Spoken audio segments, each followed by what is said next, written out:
ఈ రాహు చేత గ్రహించబడడం వల్ల మానసిక అశాంతులు, చిన్న చిన్న సామాజికమైనటువంటి ఇబ్బందులు, జలప్రళయాలు, చిన్న చిన్న జలప్రళయాలు, క్షేత్రస్థాయిలో ఉన్నటువంటి జనాలందరికీ కూడా వ్యాపార, ఉద్యోగ, రాజకీయ అందరికీ కూడా మిశ్రమ ఫలితాలని ఇస్తుంది.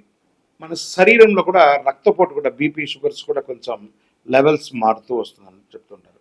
గ్రహణం సమయంలో భూమి, చంద్రుడు, సూర్యుడి మధ్య శక్తి, ఎనర్జీ అనేది తగ్గిపోతుంది. ఈ సమయంలో ఏం చేయాలి? మంత్రసిద్ధి చేసుకోవాలి.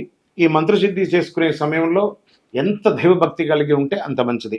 మరి 12 రాసులకు కూడా గ్రహణంలో ఎలా ఉంటుందంటే, మేషరాశి వారికి లాభం కానీ భావోద్వేగమైనటువంటి నిర్ణయాలు వస్తాయి.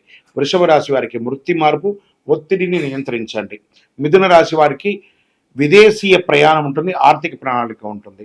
కర్కాటక రాశి వారికి ఆస్తి లాభం, అప్పు తగ్గించుకోవడం మంచిది. సింహరాశి వారికి దాంపత్యుల మధ్య సవాలు ఉంటుంది. ఇందులో ఈ గ్రహణంలో సింహరాశి వారికి మరియు కుంభరాశి వారికి కొంచెం ఎక్కువ ఉంటుంది కాబట్టి కాస్త జాగ్రత్తగా చూసుకోవాలి. కన్యా రాశి వారికి ఆరోగ్యం క్రమబద్ధీకరణ చేయబడుతుంది. తులారాశి వారికి అన్నిటా విజయం ఉంటుంది, కాస్త అహంకారం తగ్గించుకోండి.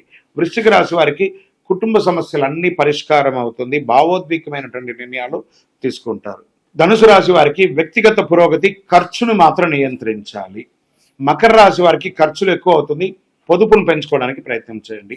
కుంభరాశి వారికి స్వయం మార్పు, ఒంటరితనం వద్దు. కుంభరాశి వారికే ఈ యొక్క గ్రహణంలో చాలా ప్రాధాన్యత ఉంది, దైవారాధన చేయండి. మీనరాశి వారికి ఆధ్యాత్మికంగాను సామాజికంగాను లాభంగా ఉంటుంది, కానీ మోసపోకండి. ఇవన్నీ కూడా చేయడానికి పరిహారాలు చక్కగా మీ యొక్క కులదేవాన్ని, మీ ఇష్టదేవాన్ని తలస్నానమైన తర్వాత గ్రహణ అనంతరం మీ యొక్క వయస్సు ఎంత ఉందో అన్ని దీపాలు వెలిగించి దైవారాధన చేయండి.